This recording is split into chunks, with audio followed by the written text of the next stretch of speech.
Okay, we're recording. I'll raise my sound up because it was nearly off.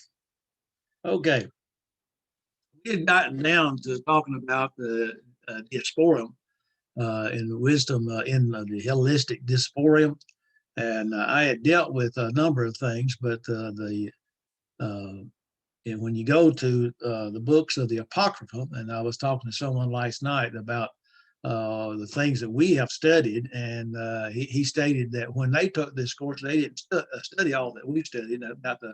They studied about Pharisees, Sadducees, and I said, y'all didn't talk about the Essenes, you didn't talk about the people that were there at the Quran, those people that we made reference to. And he said, no. And I said, well, also, how about the development of the attitudes of the Jewish people in reference to the coming of the kingdom? He said, no. And I said, well, we talked a lot about the synagogue and what it meant and so forth. He said, well, we mentioned the synagogue, but we didn't talk a lot about that. And so maybe we've gone deeper into some of the things. I told him, I said, we read a lot of the apocryphal and the pseudegraphical materials because that's where we found out about these different things. And I said, we also talk about the resurrection, where we go when we die, and how they develop those things. And I told him, again, some of those things are contrary to what the Bible says, but yet they were trying to develop those things. Well, in the diaspora, they started this, and we would find that one of the best books that they have in reference to this is the second great wisdom book of the Apocrypha, called the Wisdom of Solomon. And so it was almost certainly composed in the Alexandria in the early Roman period. So in this case, the cultural context was very different from that of the Syriac.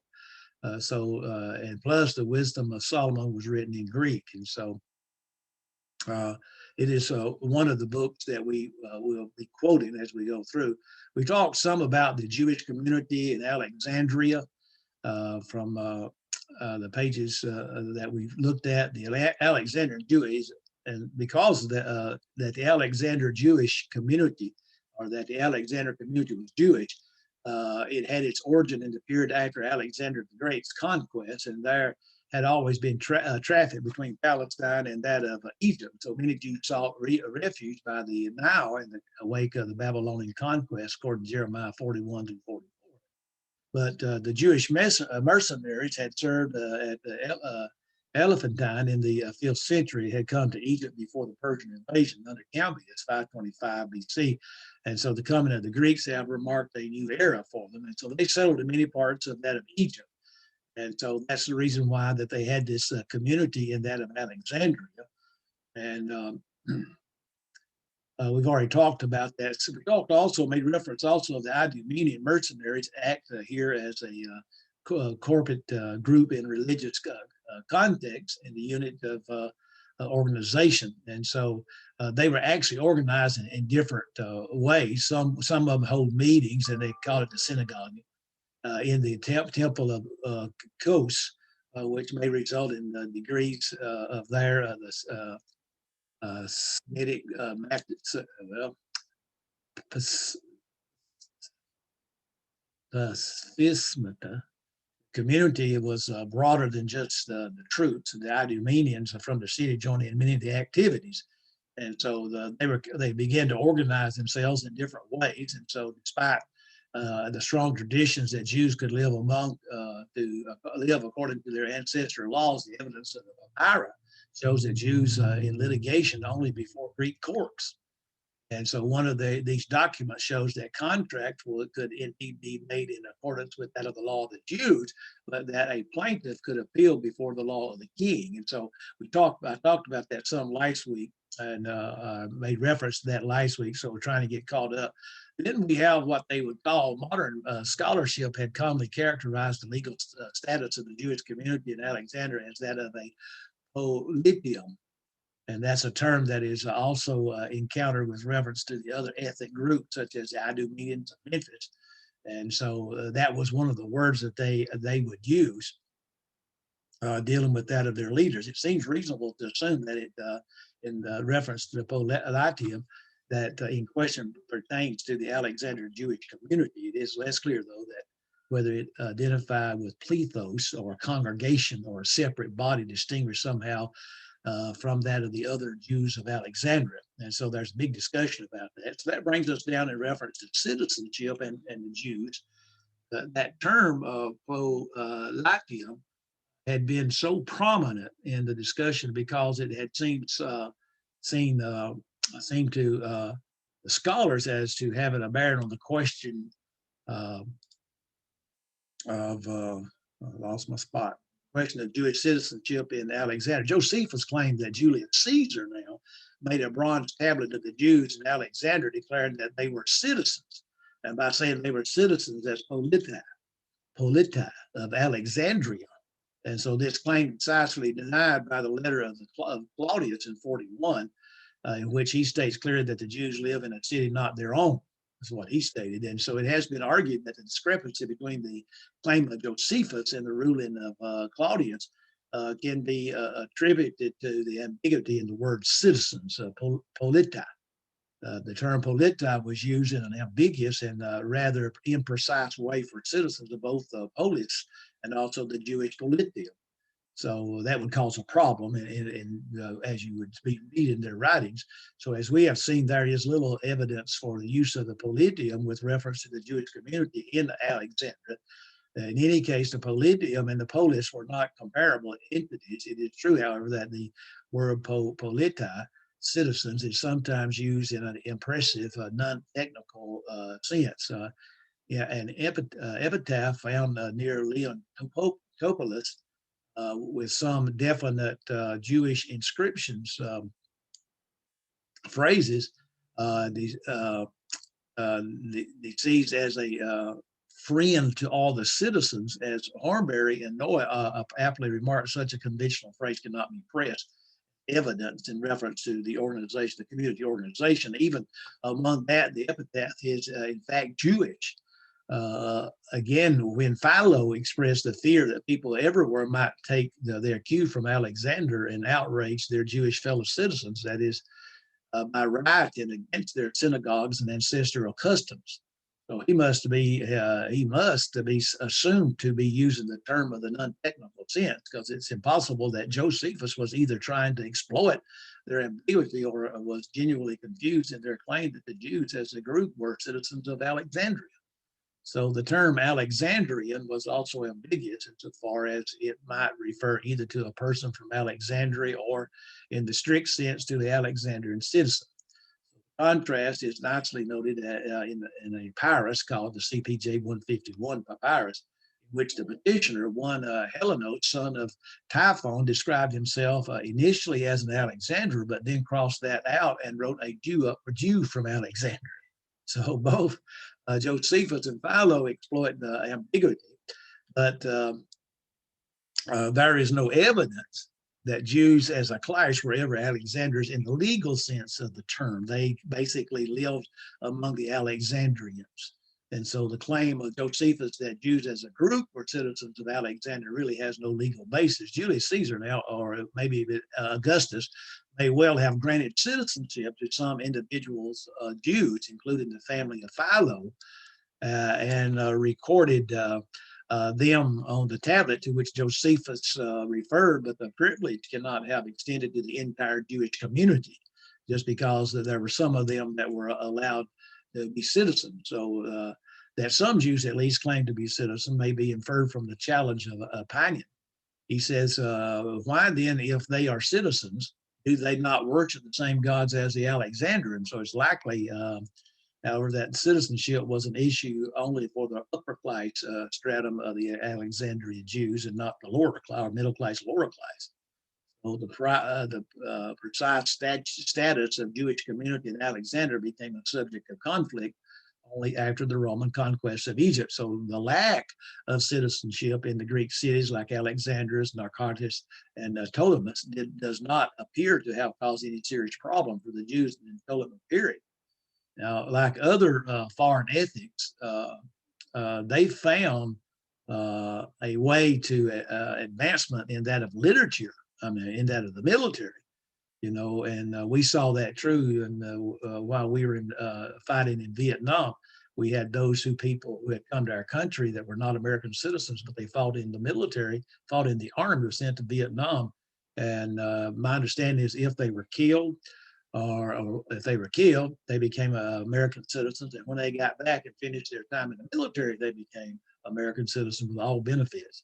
So it may be the very same way there in reference to advancement in the military. Some Jews looked at their traditional religion in pursuit of their career. And so one, Dositheus, son of Drymius, who made a cameo appearance in Third Maccabees, rose to become a priest of the cult of Alexander and defied the Ptolemies. And so one of the highest honors in the service of the king in 22 BC, others found a way to combine their Jewish religion and their royal service. And so we have already noted some of the success of the Jewish priest Onias and his colony of Leotopolis. The situation changed, however, with the coming of the Romans. So at the root of the conflict was a poll tax, called it Leographia, imposed by the Romans in 24 or 23 BC, this poll tax. So the Greek citizens of Alexandria and other places like Ptolemais and Narcratis were exempt from the tax. Now, native Egyptians were not, but in 4 and 5 BC, a third class was created to take account of the Greeks outside the polis. Since there had been considerable mixing of the Greeks and the Egyptian elements in Egypt, the criteria in these cases, in this case, were primarily cultural. So those who had a gymnasium education and the Hellenized inhabitants of the larger towns, so metropoliti, were acknowledged as an intermediate class. So they still paid the taxes, but the poll tax, but at a reduced rate. And so the Alexandrian Jews, however, received no benefit for their concessions. So the line between citizenship and non-citizenship was now more sharply drawn than ever before. It would have those people who would say, well, they were citizens, and then some would say, well, they not, because if they were citizens, then they would have the same benefits as the other citizens, but that was not the case with the Jewish people. The issue not only had financial implications, but also put in question the self-understanding of the Hellenized Jew, so who thought of themselves as culturally akin to the Greeks and despised the native Egyptians. So their dilemma is reflected in the petition of Hellenos, the son of Tryphon, who began by calling himself an Alexander, but again corrected it to be a Jew from Alexander, as we've already pointed out. So while the papyrus is fragmentary, the gist of the petition is clear enough. So Hellenos argues that his father was an Alexander and that he himself received an appropriate education as far as my father means allowed. And so if we were to stop for a moment and think about that of Timothy, his mother being Jewish and his daddy being, his father being that of a Gentile, so he had the good of both worlds in that sense of, if there's a problem and it's a problem with Jewish people, he could just simply say, well, my father, he's a Gentile. Or if it was the other way around, he could make reference to his mother and grandmother who were Jewish. And so here it's the same thing. His petition for exemption from the poll tax, petition had little hopes of success. Now, the Alexandrian Greeks, in contrast, welcomed the poll tax and the clear distinction between citizens and non-citizens that it entailed. Papyrus from 21 to 19 BC, according to the CPJ Papyrus 150, preserves an appeal to Rome for the restoration of the Alexandrian City Council. They called it the Bulli. In return, the Alexandrians promised to take care of the citizens' body of Alexandria is not corrupted by men who are uncultured and uneducated. So the pretensions of the Jews, like Hellenos, led to conflict with the Alexandrian Greeks. Matters came to a head in the reign of Caligula in 37. And so the perfect Flaccus had previously shown no ill will toward the Jews, but Caligula came to power to the requested in the demand of the Alexandrians that statues of the emperor be erected in the Jewish synagogues. And so the emperor claimed that the Jews were foreigners and aliens, and what ensued had been aptly called the first pogrom in history. And so members of the Jewish Rusa were flogged with whips in the theater. Now, I want to stop in reference to that. He said that he proclaimed that the Jews were foreigners and aliens. And you recall that when Paul writes to the Gentile people, that is the people of Ephesus, he brings that same phrases up, that they were foreigners and they were aliens. But here it is talking because the Jewish people are in Alexandria. They were foreigners and aliens. So that would be a good point for me as a preacher to remember in reference to that, because I could use that. But the outrage was aggravated by the fact that they were beaten with whips, usually used for Egyptians, whereas here the Jews were flogged or were beaten with flat blades like the Alexanders. So the Jewish houses were plundered, and the philosopher Philo headed a mission to plead their case before Caligula. And so they had to wait for months for an audience, and then they met with the contempt and ridicule. And at the very time, Caligula provoked a crisis in Judea by ordering that his statue be installed in the temple, but the crisis was forestalled by his assassination. And now sometimes we wonder why he was assassinated, but we know why he was assassinated, because what he wanted to do. The Jews of Alexander seized the opportunity to take vengeance on the Greeks. Riots broke out, which were suppressed by the Roman soldiers. Claudius, who succeeded Caligula, settled the question of Jewish rights in 41, and his letter to the Alexandrians, fortuitously preserved in papyrus and first published in 1924, shed some invaluable light on the events of the time. He refused to make an exact inquiry to the responsibility for the disturbance and rioting, or rather to speak the truth of war against the Jews, and demanded that both sides desist from their mutiny enmity. And he urged the Alexandrians to behave, we would say, to behave gently and kindly toward the Jews who had inhabited the same city for many years, and not to dishonor any of their customs in their worship of their God, but to allow them to keep their own ways, as they did in the time of the god Augustus, and as I too, having heard of both sides had confirmed. So the Jews on one hand, on the other hand, I ordered, he says, not to aim at more than they had previously had, and not in future to send two embassies as if they lived in two cities, a thing which had never been done before, not to intrude themselves in the games presided over those of the gymnasium and those of the coachman.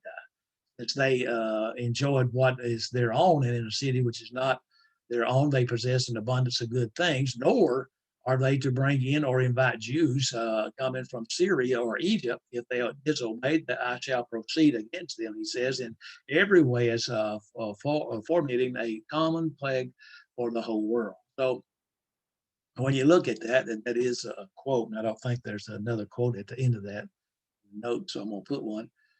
Several points in the letter that requires the comment, and that is the statement that Claudius had confirmed the right of the Jews to keep their own ways, having heard both sides, has been taken to imply that he had already issued an edict on the subject. Now, again, Josephus, in fact, presents an alleged edict of Claudius in the Antiquities 19:280 to 85, and that is much more favorable to the Jews than the letter preserved in the papyrus. And so the edict in Josephus, however, shows clear signs of Jewish propaganda, and little confidence can be placed in it. So some scholars, though, regard it as an entirely spurious writing, and so others think that it may contain the authentic core embellished by the interpolations. According to Josephus, Claudius acknowledged that the Jews in Alexandria, called Alexandrians, were fellow colonizers from the very earliest times, jointly with the Alexandrians, and received equal civil rights from the king. And that's what he claimed. But in contrast, an indisputable authentic letter says that the Jews lived in a city not their own, as we pointed out. They denied them the title of Alexanders and made quite clear that they did not have equal civil rights. Now they had rights, but they were not equal with the Alexanders, which we've already seen also. But the letter reaffirms that the traditional right of the Jews to live according to their ancestral laws. The overtone is not sympathetic. Now, to stop there again, if we stop and think about the Jews during the time of Christ upon the earth, we would see in reference to them that they also had rights among that of the Romans, and to be able to have their own cities and their synagogue, the temple, and things of that sort, as long as they did not cause any kind of uprising. Now, if they caused any type of uprising, the Roman governor or whoever was in charge of that area, he may lose his office, and not only that, but the Jews may lose their life, because that's the way the Romans work with them. ends by suggesting that the Jews foment a plague for the whole world. That they had no claim to citizenship. Most significantly of all, they are told not to intrude themselves into the games organized by the officials of the gymnasium, with the obvious implication that they had done so in the past. They couldn't do that anymore. Claudius ordered the Jews not to aim at more than they had previously had. The actual goal of the Jewish agitation had been a matter of dispute in modern scholarship. A man by the name of Victor Turkenover found that the fundamental idea of Philo's politics is quite clear. Jewish claims for full citizenship are quite justified because Jews differ but for a little from that of the Greeks. And so Area Kasher, in contrast, argues that Jews could not aspire to the full citizenship as it would have entailed some form of homage to pagan deities. And so hence he envisions a status that is separate but equal. He says their true aim was a separate, independent life. Now, Kasher's argument, which has a transparent apologetic quality, depends heavily on his understanding of the potilium as a quasi-independent political entity that could afford a status equal to that of the citizen. So as we have seen, this understanding is unfounded. Now, isopolitarian, in the strict sense, is a reciprocal arrangement between Greek cities, and no such arrangements or agreements are known between Greek and non-Greek communities. Now, Josephus does not use the term in an accurate technical sense, but only loosely to imply that Jews had equal status with the Greeks. And so, but in fact, the different Jews may have different aspirations. Some Jews abandoned their religion to embrace the Greek citizenship. And so we have noted in reference to Dositheus and the son of Dremelos in the Ptolemaic period. The most celebrated case in Romans period was Philo's nephew, Tiberius Julius Caesar, Titus Julius Alexander, that is, who went on to become a prefect of Egypt and to participate in the Roman siege of Jerusalem. Now, others may have found a way to finesse the religious demands of the polis and continue to the Jewish faith. There is reason to suspect that Philo's whole family may have enjoyed Roman citizenship, since his brother Alexander held the position of Arabarch in Alexander, and several members of the family had the middle name Julius in tribute to Julius Caesar. The question of opinion was, why then, if they are citizens, do they not worship the same gods as the Alexanders? So that implies that some Jews claim citizenship and still refrain from the apostasy. And so they did not worship the gods of that area. So Philo's viewpoint is reflected in a famous passage in the life of Moses, apocryphal or pseudographical writings, where he is ostensibly speaking of the ancient Israels in Egypt. He says, "For strangers in my judgment must be regarded as supplements of those who receive them, and not only supplements, but settlers and friends who are anxious to obtain equal rights with the burgesses and are near to being citizens because they differ little from the original inhabitants." So if we may assume, as seems likely, that Philo is making a veiled reference to the situation in Alexandria, the passage clearly acknowledges that the Jews were not in fact citizens. So his concern is for equal rights. The exception from that of the Leographia would surely have ranked high among their rights. And so access to the gymnasium was probably also an issue. And so in Roman Alexandria, these rights would probably have required citizenship in the polis, but if they could be obtained otherwise, the issue of citizenship might well be moot, as it was in the Ptolemaic period. It didn't matter. So the view of Kasher that the Jews could not have sought Alexandrian citizenship in principle imposes a falsely rigid orthodoxy in the ancient community. So the goal of the Jewish agitation was not citizenship itself, rather it was the restoration of the rights and status that had been lost in that of the Roman area. So then you have the Jews in the Diaspora, reference to the Jews and the Greek education. The primary argument in favor of the view that some Egyptian Jews received a Greek education, at least to the level of the Ephebic training, and sometimes beyond it, lies in the considerable literary output of the Egyptian Judaism. So the situation in Alexandria was very different from that of the Jerusalem. So while you have the Palestine Judaism, even as the Ben Syria time, was by no means devoid of that of Hellenistic influence, but the Jews of the diaspora were far more profoundly imbued with that of the Greek culture. And so to begin with, Greek was never the primary language in Judea.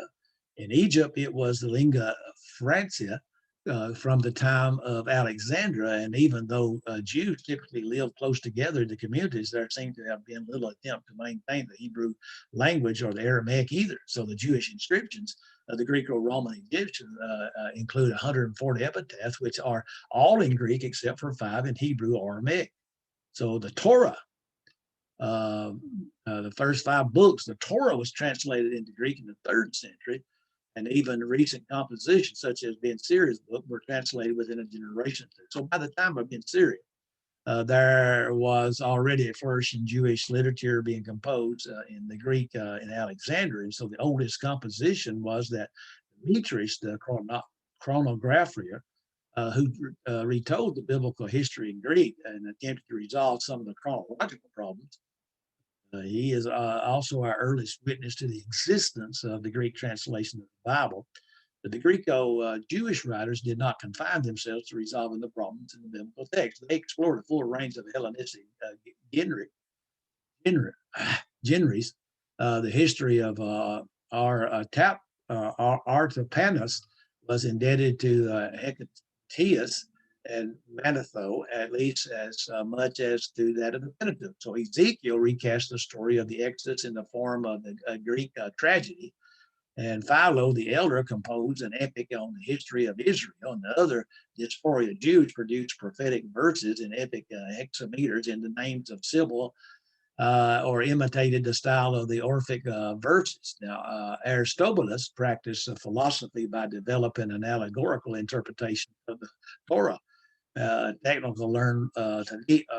Technique learned from the Hellenistic philosophers and other critiques of religion. So this remarkable literature, though, output showed that Alexander Jews in the Ptolemaic area must have had access to Greek education in whatever form was available.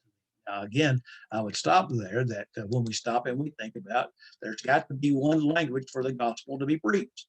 And therefore, it would be the Koine Greek. And so we see a development of how things worked out so that that would be the case, that they would be using that of the Greek language, the Koine Greek language. Now, Wolfson argues vigorously that all Jewish education in the diaspora took place in Jewish institutions. His argument has been rejected by some of the most recent scholars. Wolfson argued that the gymnasium was religious in nature and so would have required the apostasy of Jews who were attended it. So he further argues that that Egyptians were excluded from these institutions. So undoubtedly, they were the Jews.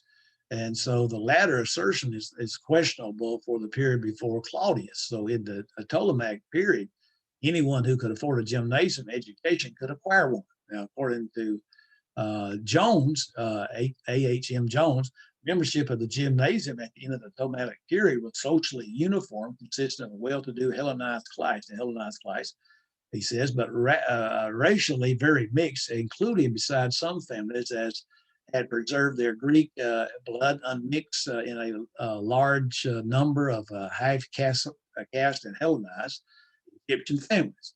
And so the Romans adopted a more restrictive policy, excluding non-Greeks. But it is apparent from the Holy Papyrus, the letter of Claudius, that this policy was not always successful. And so the view that observed that the observant Jews would have rejected the gymnasium founders on the evidence of Philo, who, as Feldman remarks, had an appearance of an observant Jew, but nonetheless speaks only positive about the gymnasium and the liberal education they received. So in commenting on the benefici parents to children, he writes that they had not only given them life but an education of body and soul, so that they may have not only life, but a good life. And so they had benefited the body of the means of the gymnasium and the training there that was given, though, or through which he gained a muscular vigor and good condition and the power to bear itself and move with an ease marked by gracefulness and elegance. They had done the same for the souls by means of letters and arithmetic and geometry and music and philosophy as a whole, which lives on high, the mind lodged within the mortal body and escorts it to the very heaven, according to the reference that is given. He just displayed intimate knowledge of the methods of reproach and punishment used by gymnasium officials, the Sophriastai, uh, and draws numerous examples from the athletic contest. And he describes his pursuit of philosophy in terms of reminiscent of the Ben Syria erotic hymn to wisdom, which says, I first was incited by the goads of philosophy to desire her. I consorted in the early youth with one of her handmaids, grammar, and all that I begot by her, writing and reading and study of the writings of the poets. I dedicated to her mysteries. And again, I kept company with another named Geometry and was charmed with her body, for she showed symmetry and proportions in every part. Yet I took none of her children for my private use, but brought them as a gift to the lawful wife. And again, my adder moved me to keep company with a third, which in rhythm and harmony and melody was she. Her name was music, and from her I begot diaconics and chromatics and harmonics and conduct and the discordant melodies, conforming with a constance of the fifth, the fourth, and octave intervals. And again, none of these did I make a secret hoard, wishing to see the lawful wife, a lady of wealth, and a host of servants ministering to her. So there's a reference also. Alan Mendelssohn had argued persuasively that some passages should be taken to reflect Philo's own education. Now, the Ephebate year, that is at age of 14, would only have been the introduction to the liberal and the the other types of studies, which had then been had continued in the gymnasium until after the age of 20. Well, Philo never mentioned this, but he could scarcely have proceeded to his liberal studies without completing it. And so the possibility that he received his education from a tutor at home should be discounted in view of his frequent references to the gymnasium and the athletic contest, because that simply means that he had to be there. And so it is true that the gymnasium had religious associations and was usually adorned with statues of Hermes and Hercules, but Philo does not seem to have found therein any significant impediment to his education. And, you know, that's like somebody that is a Christian. It seems like to me that a Christian who wanted to go to Notre Dame, you know, being a Catholic school, and therefore can he ignore those things? I found it hard at Columbia Theological Seminary, because they want you to participate in their type of worship. And so I went one time and see how they did those things. I wanted to know how that the Presbyterians, USA Presbyterians, how they would conduct worship. And so their worship that they would do on the Lord's Day, as we would call the Lord's Day, they would call the Christian Sabbath. Whatever they did there, they did throughout the week too. They ever come, like us as students, as we gathered together and everything, they would offer the Lord's Supper, communion. You had to take they passed out the bread, and if I remember, they you go forward and drink of the cup. And so, you know, you still can get an education. You just had to learn what they were doing in those things when you went, and so then you didn't go anymore. He also remarks that he had often been to the theater, and Jewish familiarity with theoretical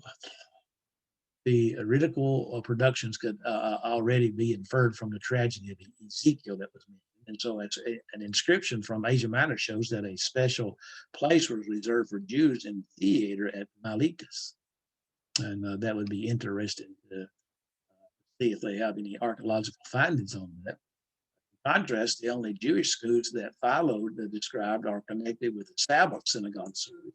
It states there, it says, each seventh day there stand wide open in every city thousands of schools of good sense, temperance, and courage, and justice, and the other virtues. Again, in the Moses 2:16, he puts it this way: he said, the Jews every seventh day occupied themselves with philosophy of their fathers, dedicated that time to the acquiring of knowledge and the study of the truths of nature.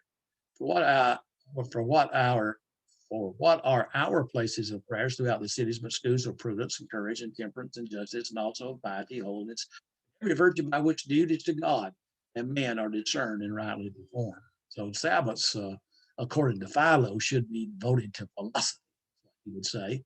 And so this, of course, is a philosopher's understanding of his religion. The significant point of our present purpose is that these Sabbath schools are obviously not the setting of for secular education.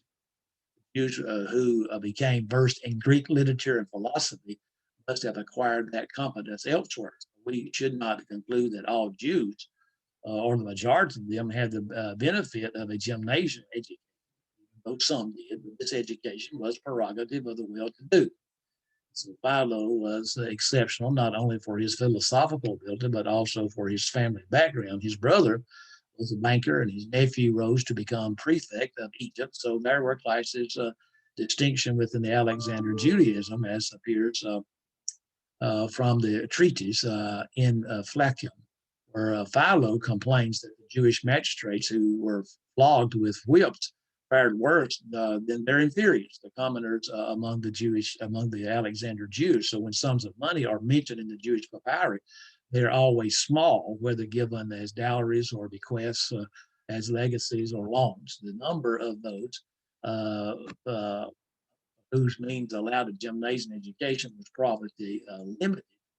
And so the authors of wisdom literature were by definition an educated class. The author of the Wisdom of Solomon, the pseudographical writings, probably a contemporary with Philo, is likely to have a similar education, but he does not display the same grasp of philosophy and cannot have preserved as long as in his studies. So his work shows an acquaintance with rhetoric and some familiar with philosophy, rhetorica.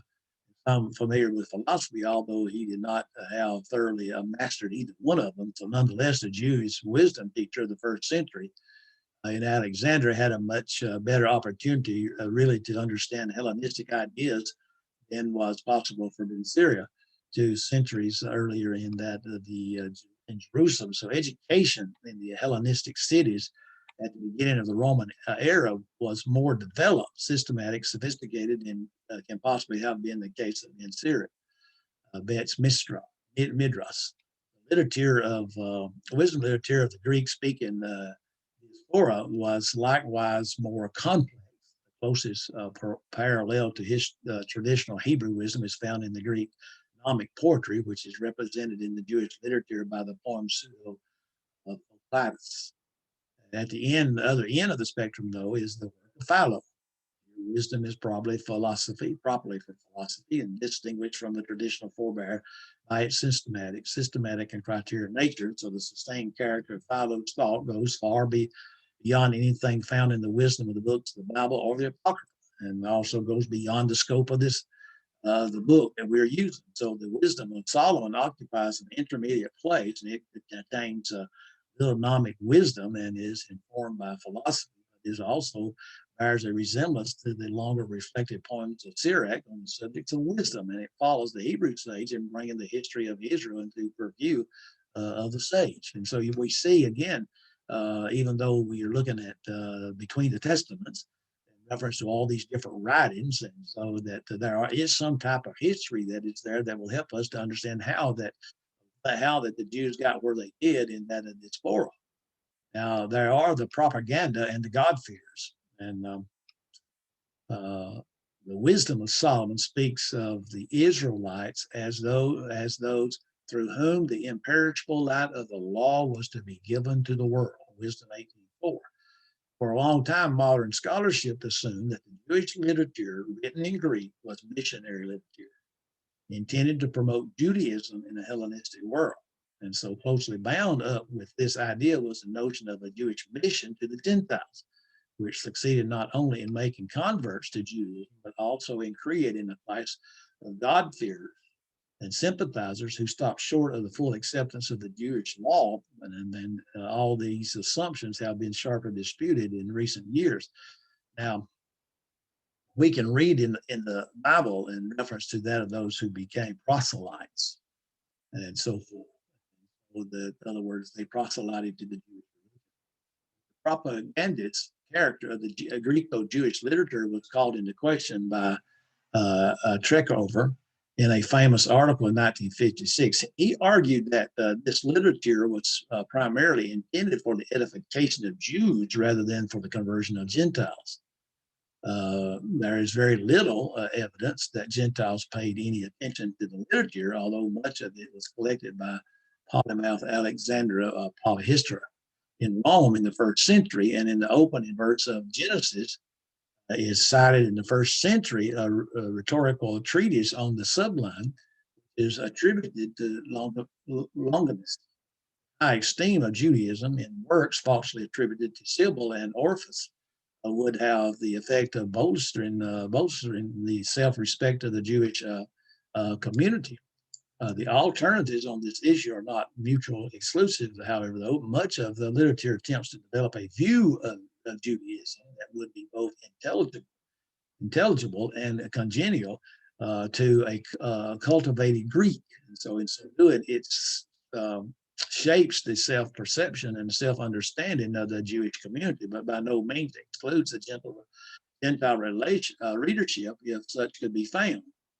Again, materials can fall into the hands of those people that were of Gentile persuasion.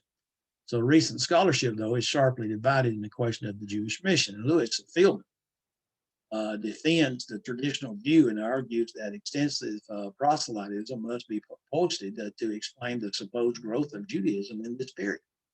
Now, the estimates of the number of Jews in antiquity are unreliable, however, and so this argument is not compelling. At the end of other end of the spectrum, Martin Goodman had examined the texts that are usually adduced as evidence for a Jewish mission and found them wanting. Rather, he finds striking the lack of proselyting attitudes in the 1st century of Judaism.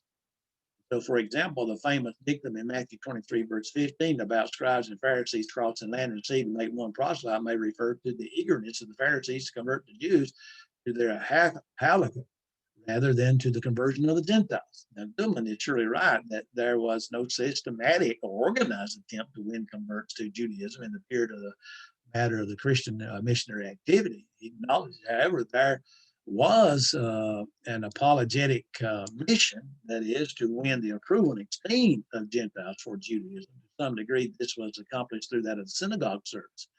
Again, here comes something for us to understand in reference to that of the service of the synagogue. Philo says that each seventh day there stand wide open in every city thousands of schools of good sense, temperance, courage, justice, and the other virtues. And Josephus claims that the Jews of Antioch were constantly attracted to their religious ceremonies of multitudes of Greeks, and these they had in some measure incorporated with themselves. Now, to some degree, it was accomplished by Jews in course of their regular work, and the royal house of Diabini was converted to Judaism by a salesman, Hananias, who nonetheless advised the heir to the throne, Isaac, again undergoing circumcision. And at least some of the Greco-Jewish literature could have been contributed to the apologetic mission by presenting Judaism in an attractive light. But why produce it as an attractive light if they weren't trying to convert the Gentiles? Gentiles were attracted to Judaism, but stopped short of full conversion, are called God-fearers. Modern scholarship, following the terminology of the Acts of the Apostles. Now, here again, modern scholarship is sharply divided and presents extreme views that cannot be maintained on the one hand, and there can be no doubt that many Gentile sympathizers sympathize with Judaism to varying degrees. You read in Acts chapter 2 there that there were proselytes, and you understand that proselyte means they were Gentile people, and they had to become a part of the Jewish religion. But they had come on the day of Pentecost. Now, if those obeyed the gospel of Christ, there's no distinction between Jew and Gentile in that of the gospel of Christ. And so they had proselyted, they had left Gentilism, became a Jew, but now because they're obedient to the gospel, there's neither Jew nor Greek or Gentile.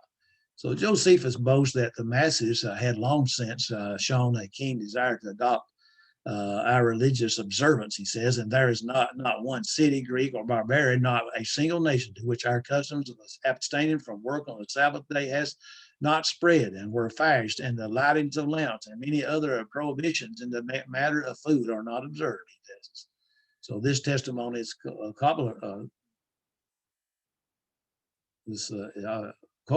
I can't say that word. Cooperated, I guess is the way I'd say it. Other ways, Corroborated. Collaborate. There you go. By the Roman satirist and Juvenal, a younger contemporary of Josephus. Now, this is what he said. Satires 1496 to 106. He said, some chance to have a father who fears the Sabbaths.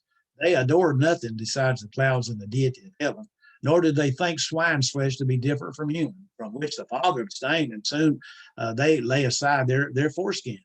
I mean, certain. But used to despise the Roman laws, they learn and keep and fear the Jewish law. Whatsoever Moses delivered in the secret volume, not to show the ways unless to one observing the same rites, to lead the circumcised only to a salt for fountain. But the father is in fault, to whom every Sabbath day was idle, and did not meddle with any part of life. So Juvenal's account does not imply that they were proselyting, that it was proselyting activity on the part of the Jews. Version comes about because of the curiosity of the Romans about foreign ways. Gentile respect for the Sabbath was already reported by Philo half a century so earlier. So the Jewish law he claimed to attract and win the attention of all barbarians and Greeks and dwellers in mainland and islands and nations of the East and West and Europe and Asia and the whole inhabited world from end to end. For who has not shown his high respect for that sacred seventh day by giving rest and relaxation from the labor to himself and his neighbors and freemen and slaves alike, and become beyond the beats. Now, I'll just stop there again and we'll just make an observation. Do you remember when we didn't work on Sundays? Everything was closed on Sundays. Do you remember that? What were we doing? Really, truly, were we showing high respect for the quote sacred seventh day? So, then all of a sudden people started opening up, more open. But usually Sunday was a day left for people to go to church or family, things of that sort. But the Roman philosopher Seneca also noted the widespread observance of the Sabbath and complained that the vanquished has given their laws to the victors. And so while the references to the God-fears in the Acts of the Apostles may be stylized from theological purposes, the phrases used to refer to them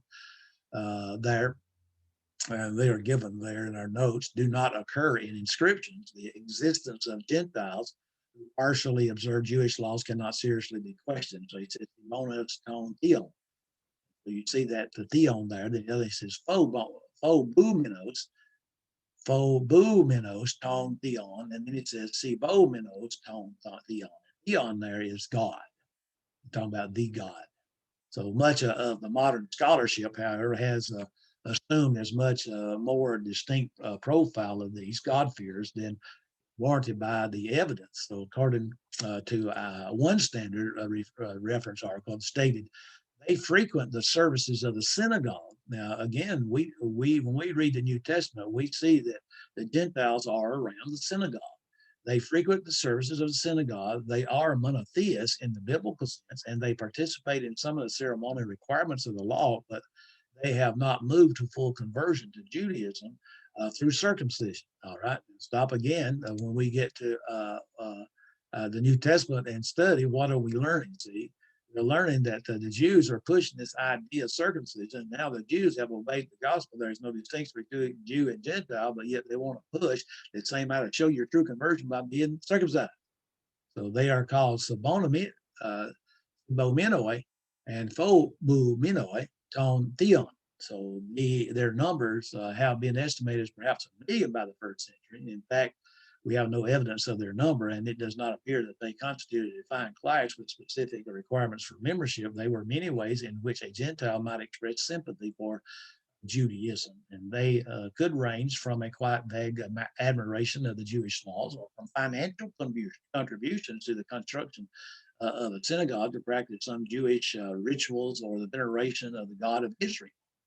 Now, we remember again that the Jews are under the rule of the Romans, and the Romans are Gentiles. So this situation is not at all altered by much discussed inscription from Aphrodisias in Asia Minor, the 3rd century, which was discovered in 1976 and published in 86. This inscription contains the names of 125 individuals of whom the first 71 were Jews, including 3 proselytes. So the second part of the list is distinguished by a slight gap on the stone and a heading that reads, as many as our God fears, Kai Hosoi Theosebus. So none of the names that followed are distinctly Jewish. Some of the individuals are indicated as counselors. If they were counselors of the cities of Aphrodisias, these duties or their duties would simply have contained idolatry. Scripture has rightly been hailed as conclusive evidence for the existence of God-fears, but it throws no light at all on the benefit of the beliefs or the practices of the people. What did they do? We don't really know. So they have qualified have as God-fears by financial or political support for the Jewish community, and need not have endorsed any of the Jewish beliefs or rituals at all. Not all sympathizers frequently frequent the synagogues or were practical monotheists.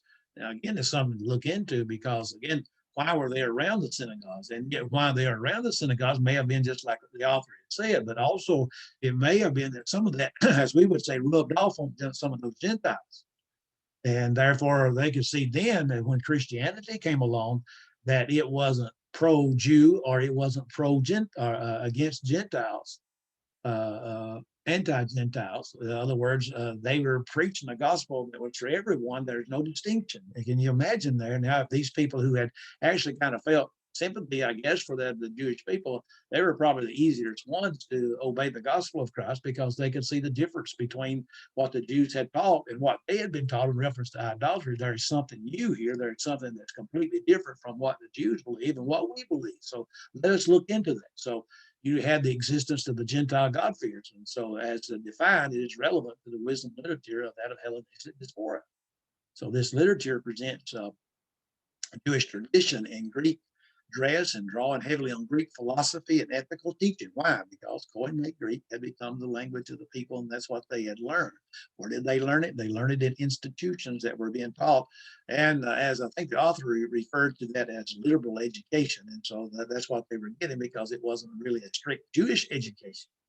But you had to see pseudo Phoclides makes no overt reference to whatever to Judaism. So this literature may still have been addressed primarily to Jews, but it would also seem to be very congenial to that of interest of that of Gentiles. And so you see, to a great degree, it explores common ground between Jews and Gentiles. The common ground that is explored, however, is on a fairly high intellectual and moral level. The Sabbath observance described by Josephus in Juveno may have been merely superstitious, attracted by curiosity about Jewish practice. But other Jewish writers, such as Artapanus, sought a reapproachment with proper Greek Egyptian culture, even going so far as to attribute the founding of the Egyptian animal cults to Moses. And so the appeal of the wisdom writer is to educate cultured Hellenes who were philosophically sophisticated. And so whether or not they hoped to attract such Jews to Judaism, they sought to understand their religion in such a way that they themselves could be faithful Jews and cultured Hellenists. In other words, they're trying to have a mixture of that of the Greek culture within their own life. And we'll see that if we were to study the book of Acts, get to Acts chapter 6, that how that the Hellenistic Jews, widows are not being taken care of by that of those, the Jewish people from that of the Jerusalem area. So then we can look and turn from that of some developments. And I think we'll stop. And I know it's just 7:24 and take about a 50-minute break. That way we won't have to stop going here because we're going to be reading some from the Old Testament and the New Testament here. But this is actually something that seems to me that will help us also because we see everything that's taking place. And as I said, our last class is going to be more like a summary, go back and just hit the highlights of the intertestament period. But this here is developments from the scattering of the 10 northern tribes, 721 BC. Okay, so it goes way back, 721 BC, and the fall of Jerusalem in 586 BC. To the opening of the New Testament preparatory to the fullness of time, Galatians 4 and 4. And so we're going to look at that, and we're going to look at the nations and things of that sort, different parts of these developments, and see how everything actually came to that of the dysphoria and so forth. Okay, so it's 7:25, 7:30, 8:40. Come back at 8. Well, I'll be back at 8:40. Let me see. Oh, 8:40. Okay, gotcha. Okay, as I said before, this is dealing with the development of the tribes at 721 and also the fall of Jerusalem 586 to actually help us with that of the New Testament passage of the fullness of time. Now, we've studied a number of things, and so between the testaments, and yet there are those historical things or biblical things that took place before that of between the testaments. And so we want to look at some of those things that have contributed to that, the developments. So there were the nations. There was the nation of Babylonia. It was the first world kingdom in Daniel's vision of Nebuchadnezzar that took Jews into captivity for 70 years, and at 606 to 536 BC. And so most likely, well, I personally believe that the book of Daniel was written around 536 BC, the end of that, the Babylonian captivity. Then you had the Medo-Persian kingdom nation allowed the Jews to return homeland under Cyrus the Great, 536 to 333 BC. So that's really nearly like 200 years. And then if you notice that the Babylonian kingdom lasted 70 years. And so here it lasted nearly 200 years, 197. Greece was next under Alexander's influence and changed the complexion of that of Judaism, 333 to 67 BC. So you're looking at something over 250 years in reference to 266 years, the way it is. And then you had Rome. And so Rome was the world kingdom in the power when the kingdom of God was established, 67 BC to 476 BC. Now you look at those time frames, and you look at America 1776 to the present time, and so reference to that of world kingdoms or nations. Now, so those are the four important nations that we dealt with. That's how they were developed. If we were to study all of history in reference to the Babylonian kingdom, then we would study the book of Daniel in depth, and maybe that will be offered next semester. And so the other ones, though, the Medo-Persian and so forth, we have to go outside the Bible to look at those things, also in Greece. But then in Rome, we do have that of the New Testament. We have all of those things between the testaments.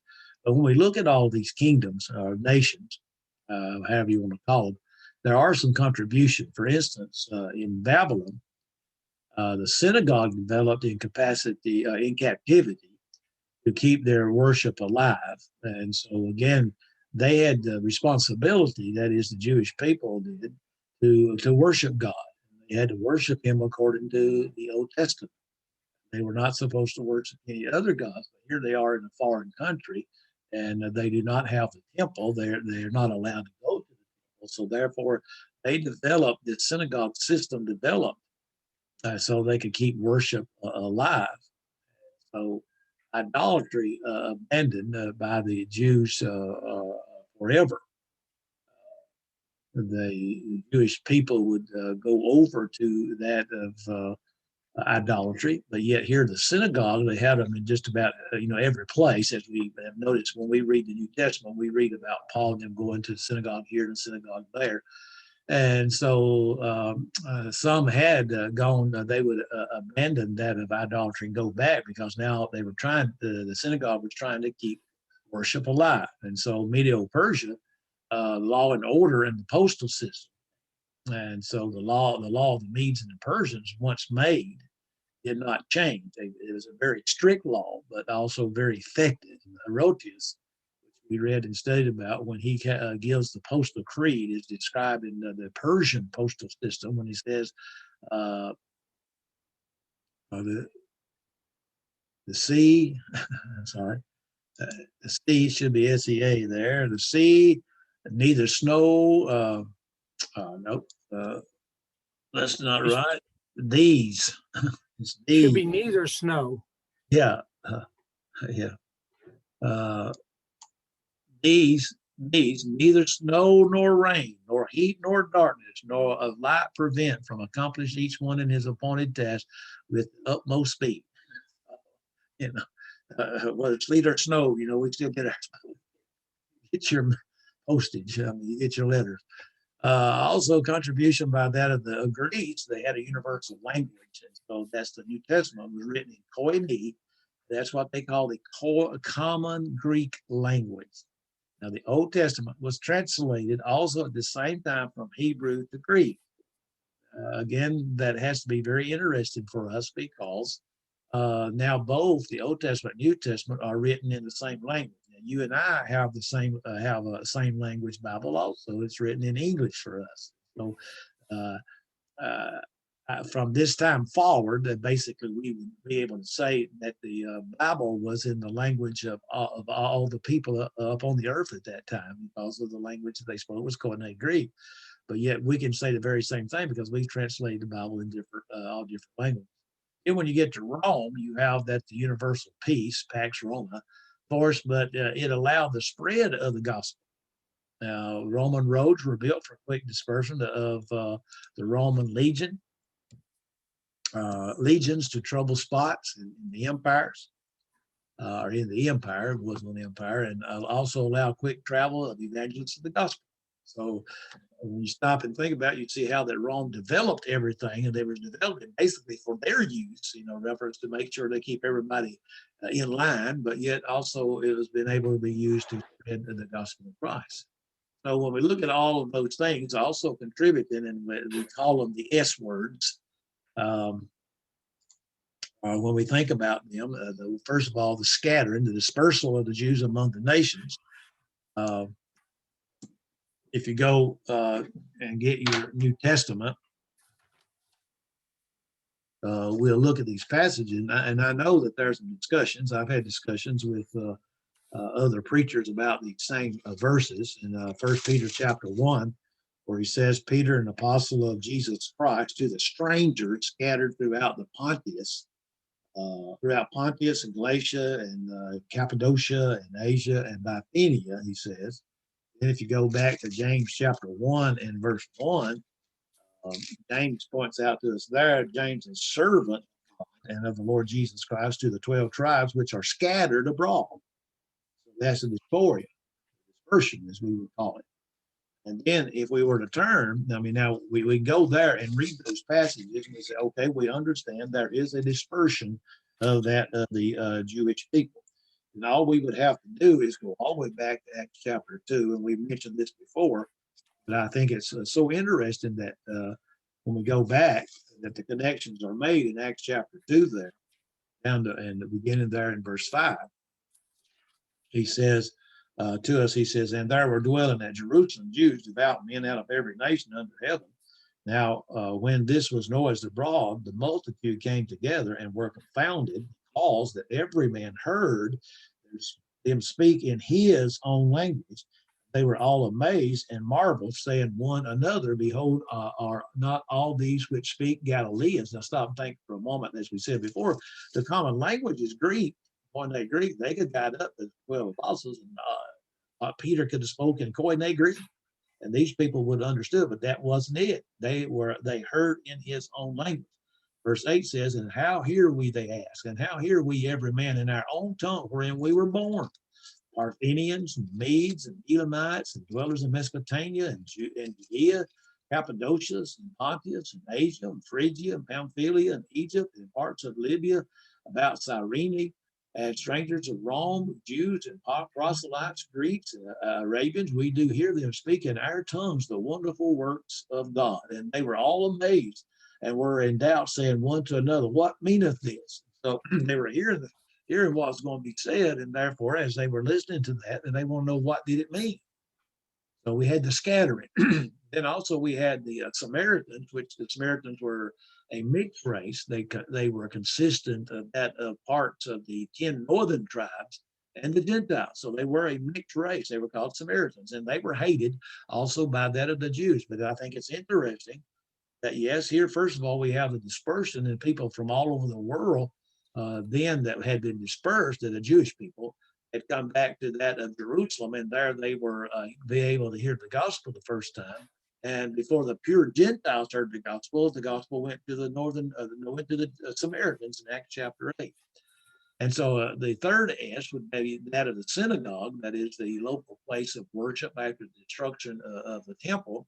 They would have that a place to worship, and we find much is said in reference to that of the synagogue and that of the books of the New Testament, and also especially in the book of Acts when they go from place to place. But when they write some of the letters, they make reference to that of the synagogue. And then number four, the fourth S is that of the Septuagint, the translation of the Hebrew scriptures into that of the Greek around 280 BC. And then you had the Sanhedrin, which was the supreme court of the Jews, first mentioned specifically about 200 BC, flourished under the Ptolemies and had great power in the time of Christ. And so that was the Sanhedrin. And then, as we have noticed, we've had the different sects. That is the Pharisees who believed in the resurrection, the Sadducees who did not believe in the resurrection. Then we had the Herodians, then we had the Zealots, and they're also called the assassins of Syriaca. I say Sicaria, I think that's right. But in the Acts chapter 21:38, American Standard, he says, art thou not then the Egyptians who before these days stirred up to sedition and led out into the wilderness the 4,000 men of the assassins? And so then we had the Essenes and the Zadoks.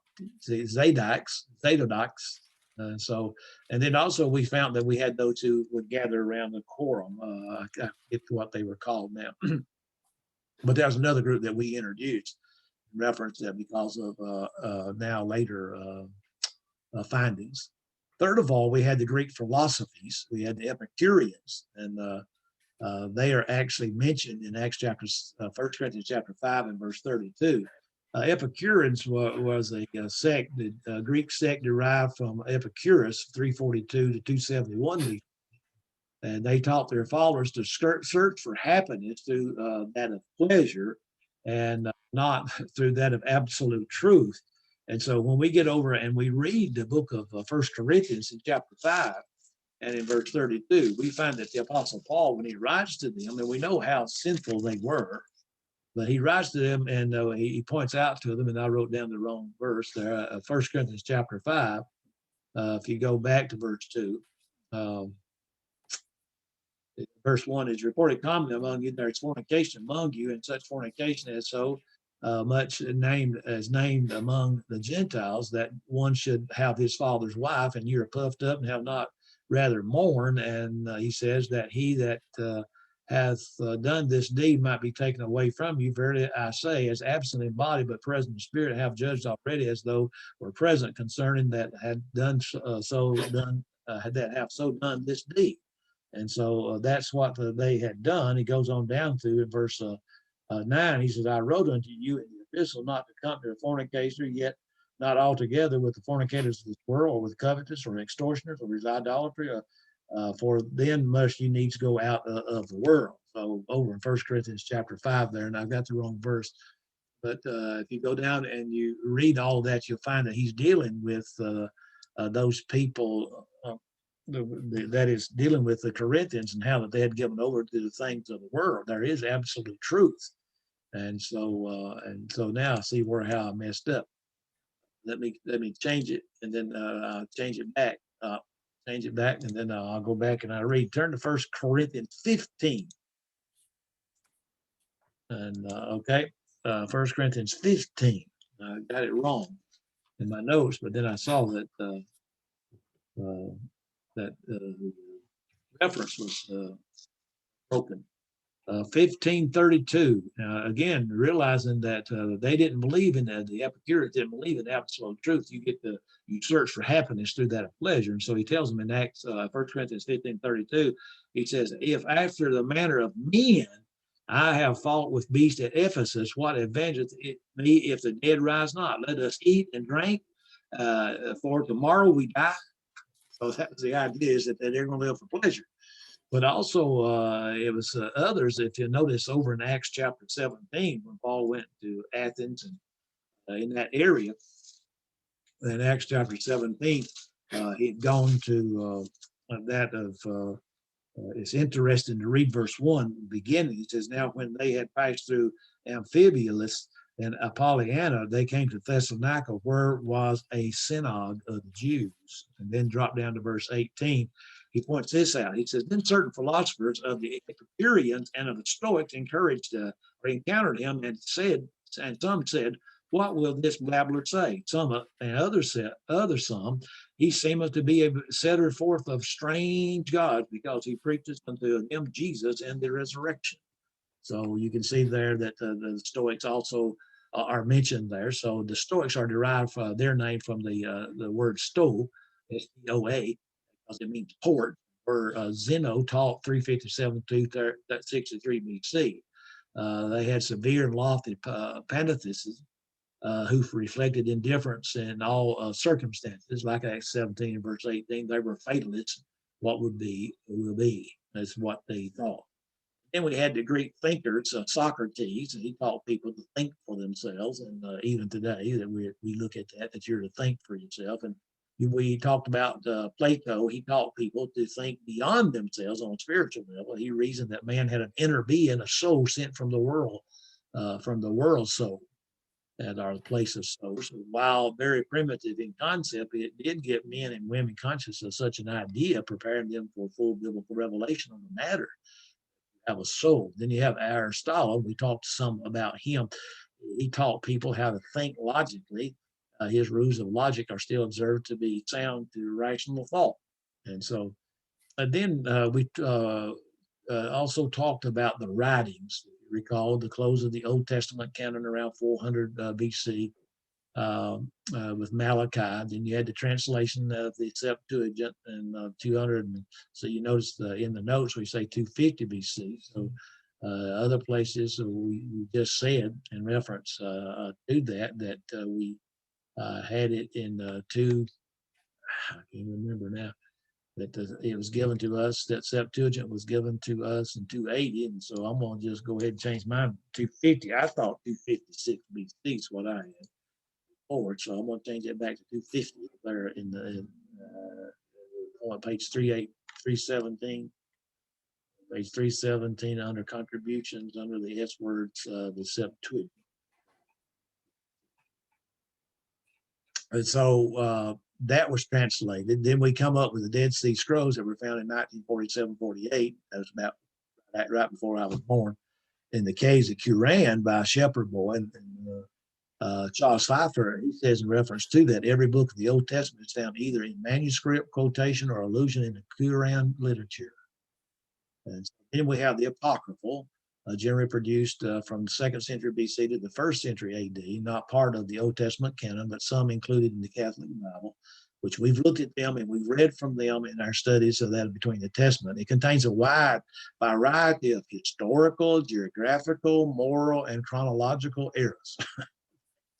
And we saw some of that as we read, that even it was pointed out by the writers of the books that we used in reference to that. But the books of the 1st and 2nd Maccabees contains much reliable information of the period. And it may be good, I guess, in some way for another to sit down and study that. But I know that there are probably commentaries on those books. Then you have the pseudographic, that is false writings. We know they're false. And the vast number of false and spurious writings, neither spiritually considered as canonical, represent the religious lore during the intertestamental period. But again, there are some historical things, and as we said in reference to the Apocryphal, there are historical, geographical, moral, and chronological errors there also. But again, there are some of the things that helps us to understand from a historical standpoint. Then you have the Midrash. Now, this is the doctrinal and homiletical exposition of the Old Testament brought together from the 1st century BC to AD 300. Sometimes we'll say, well, the Midrash says, And then we had the Talmud. That is, the Talmud is the instructions of the Jewish people, oral traditions, which became written around the 1st century BC to the 5th century BC AD, consisting of 2 main divisions: in the Mishnah, repetition teaching, and then the Gemara, the complete accomplished learn. Now, the traditions of that of the elders, as we call them, Mark 7 and verse 3. And so I think in the library at the Carson Church of Christ is that we do have the Talmud, if I'm not mistaken, in there with a commentary. That's what it is. In the personalities, we have the 4 of the world's greatest kings that we read about, and there was Nebuchadnezzar and Cyrus and Cyrus the Great, Darius, and Alexander the Great. And so those are the 4. And we had Antiochus the 4th and Epiphanes, Antiochus the 4th Epiphanes. They wreaked havoc on the Jews, which provoked the Maccabean uprising, giving the Jewish independence from Greece until the coming of the Romans in 64 BC. And we studied some about Herod the Great because he was an Idumean king of Judah at the same time that Jesus was born, and he's the one that killed the babies of Bethlehem. Then we have the Roman Caesars, and we mentioned them some also because of some of the changes that were made. Augustus Caesar was the emperor when Christ was born, reigned from BC 23 to AD 14. And the days of these kings, Daniel 2:44. And I think it's interesting that we sometimes that we remember Luke chapter 2 and verse 1. Because again, now Luke is writing the gospel of Christ, and we have to remember that he's writing from a Gentile standpoint. It says in chapter 2 in verse 1, beginning, and it came to pass in those days that they went out of the decree from Caesar Augustus that all the world should be taxed. And this taxing, he says, was first made when Cyrenius was governor of Syria. And then if you turn to chapter 3 and verse 1, this is when he,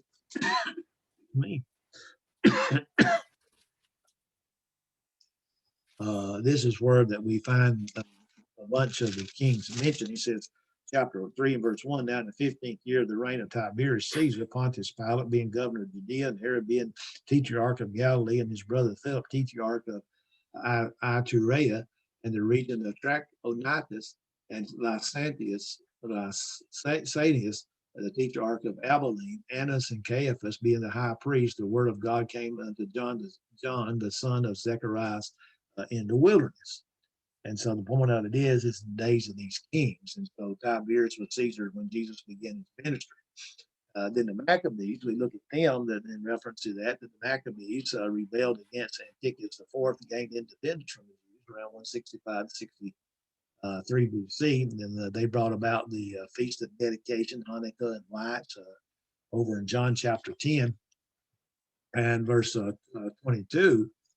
We have the following words that are spoken. He says there, and it was in Jerusalem.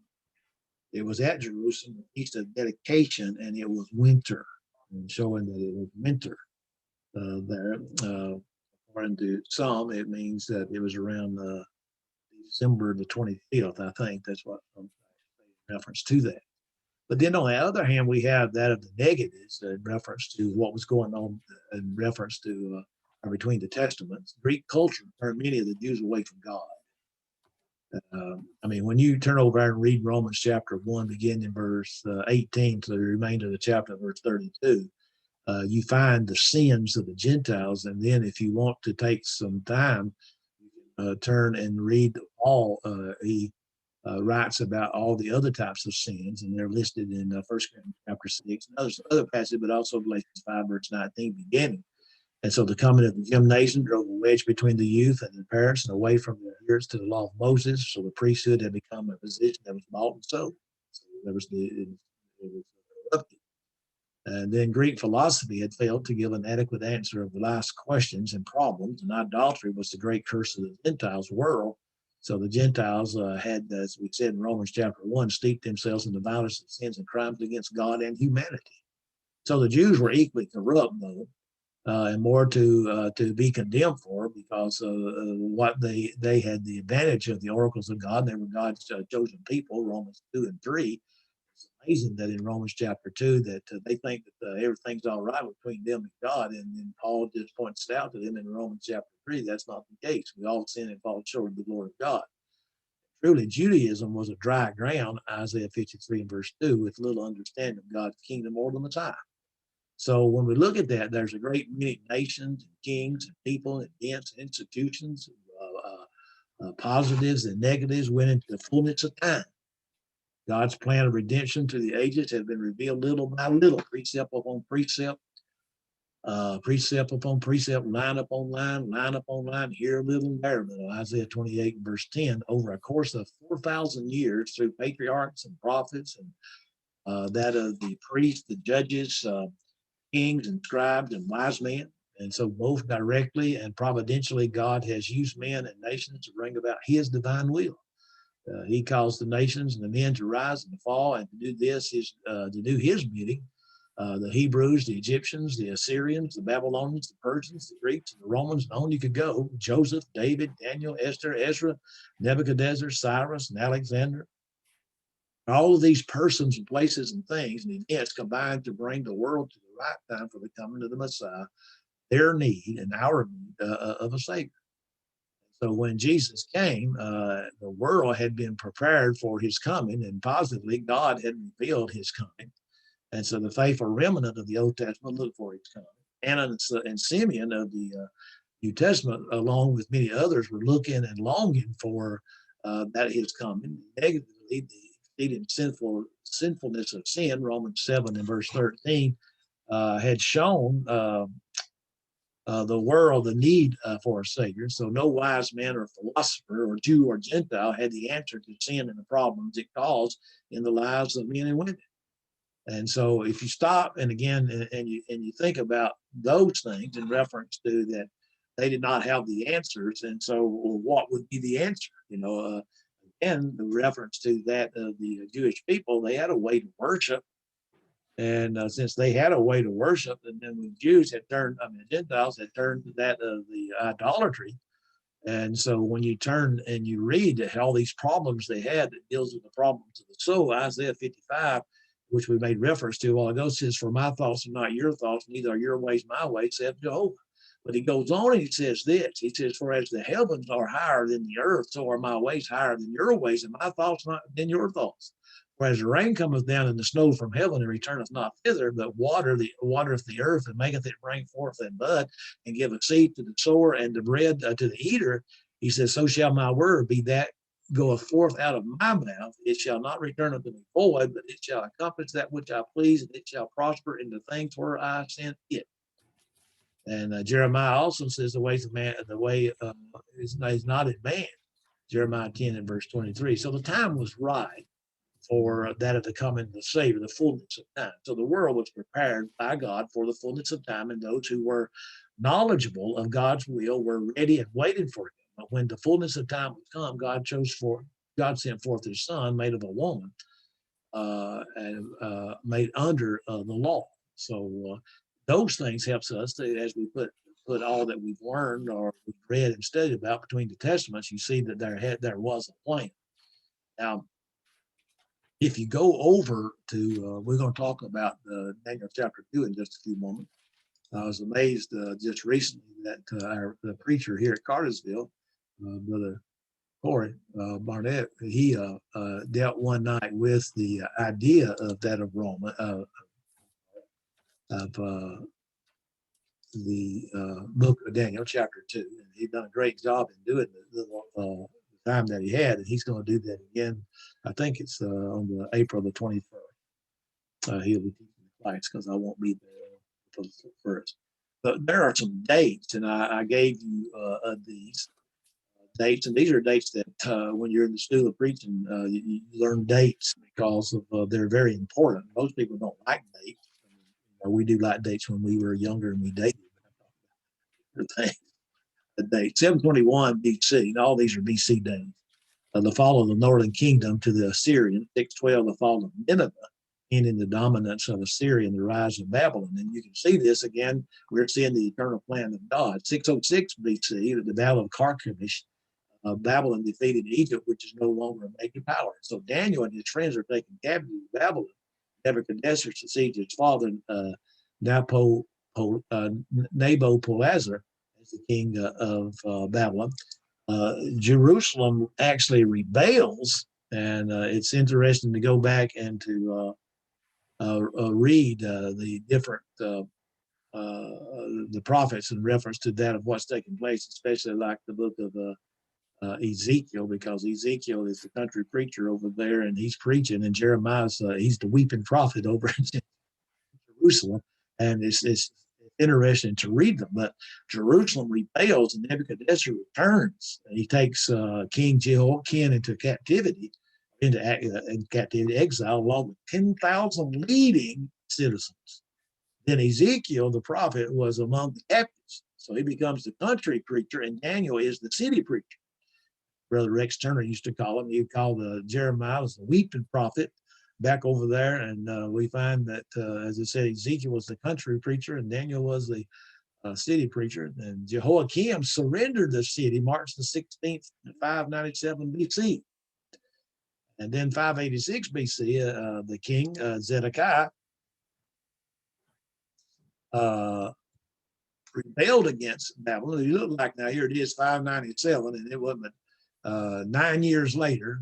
Well, let's say not 9, I go backwards. So you look at that, it was 597, so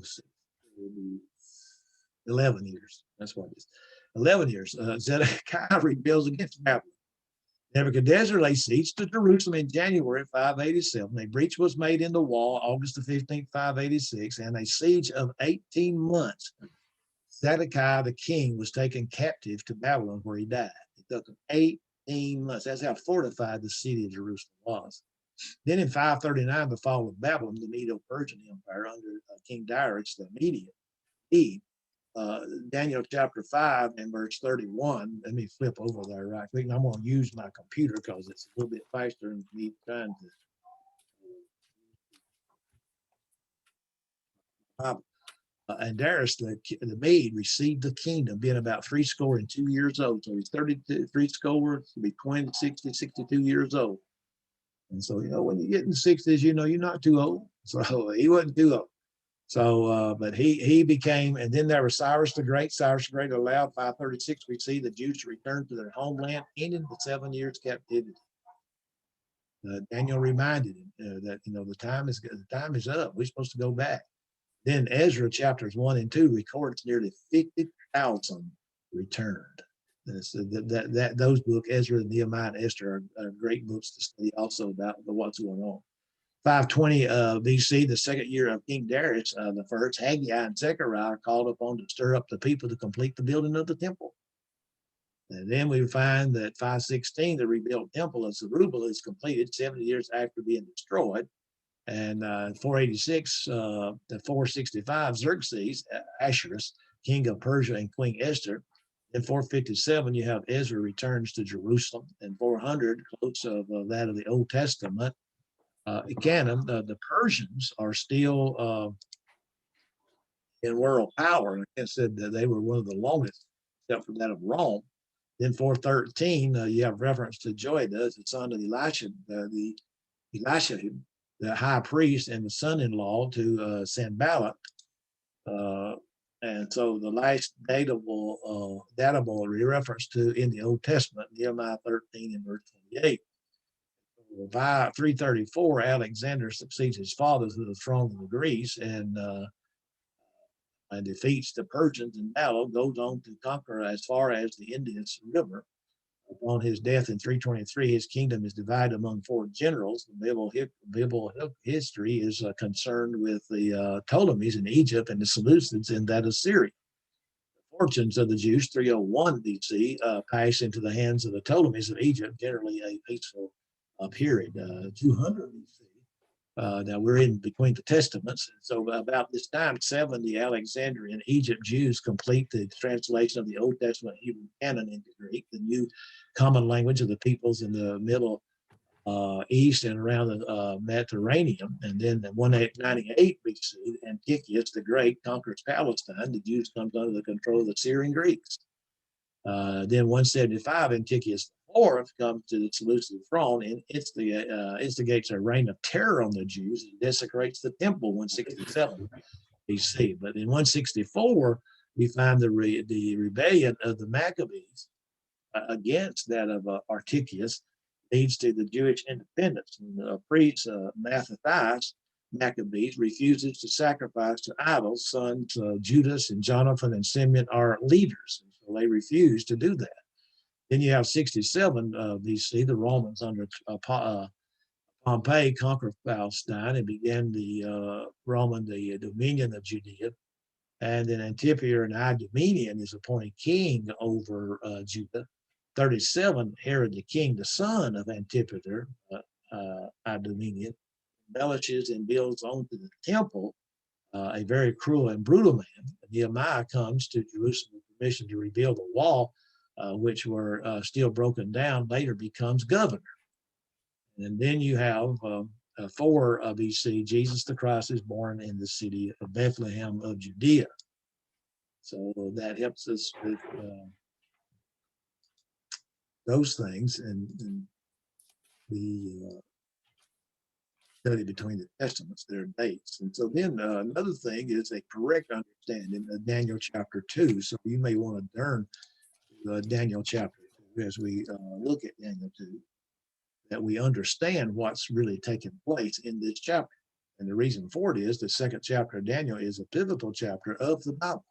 I thought it's interesting, and I know that they probably schools of preaching teaches this, like Memphis did, and we do at Georgia School of Preaching. But you have, when you stop and think about it, you have Isaiah 2, Joel 2, Daniel 2, Acts 2. You just think about that.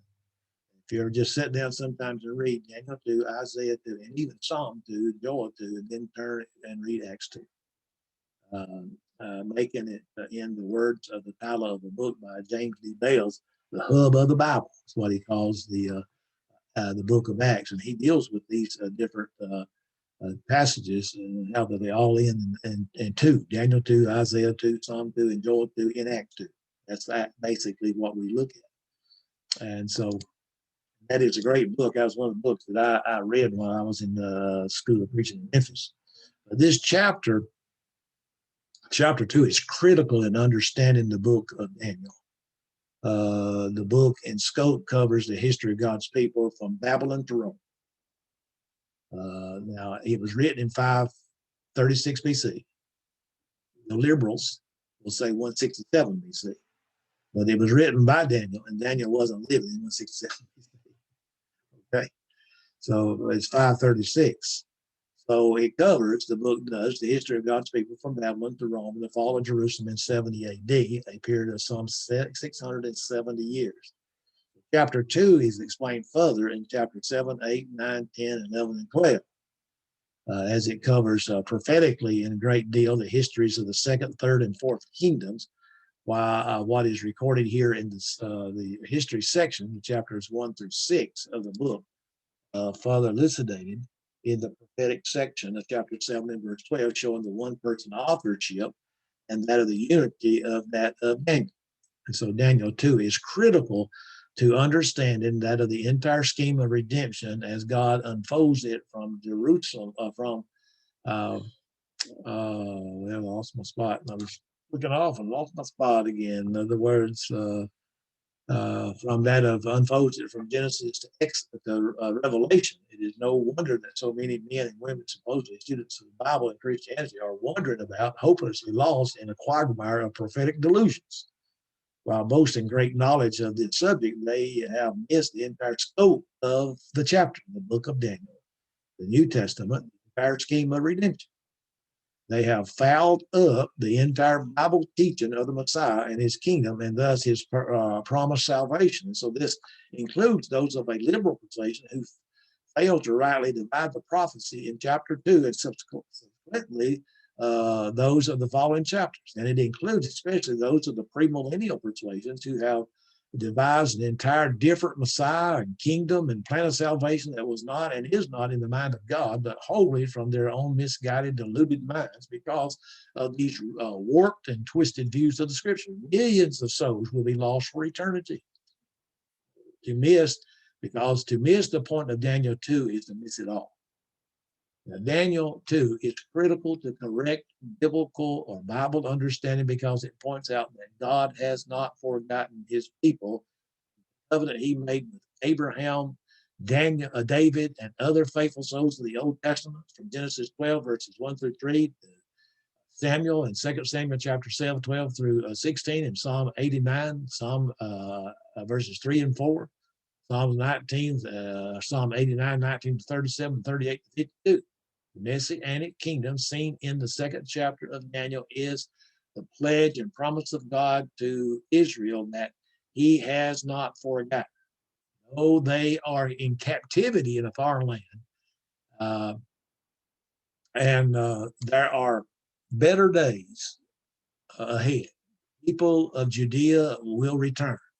And the faithful remnant mentioned by the prophets, such as Isaiah, Jeremiah, Ezekiel, Hosea, and Amos, and Habakkuk, and Zephaniah, Zechariah, and Malachi, will pave the way of the Messiah who is to come.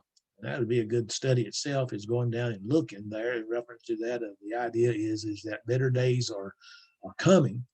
Yet we would find that, as we points out here, the people of Judah will return, the faithful remnant mentioned by the prophets, and then put all those prophets, the passages together and just read them. Well, you could talk about them too, but just read the basic. There is a great significance to the fact of the contribution made by the four world kingdoms seen by Nebuchadnezzar in his dream, Daniel chapter 2. And yet the point is that each kingdom making up the great image contributed to the spread of the New Testament kingdom, or the new kingdom, to the establishment by that of Jesus the Christ. That's amazing. That you look at Babylon, the great contribution of this world kingdom was the synagogue, which we've already mentioned over and over again, because it's so important. Because the Jews were separated from their homeland and temple during their 70 years captivity, and the synagogue worship came about. And so the Apostle Paul and others used the synagogue as stepping stones for evangelism. They were to go to the Jews first and into the Greeks. Now here is where that we will turn over and read. What did I do? Something other to my Bible hit the wrong spot.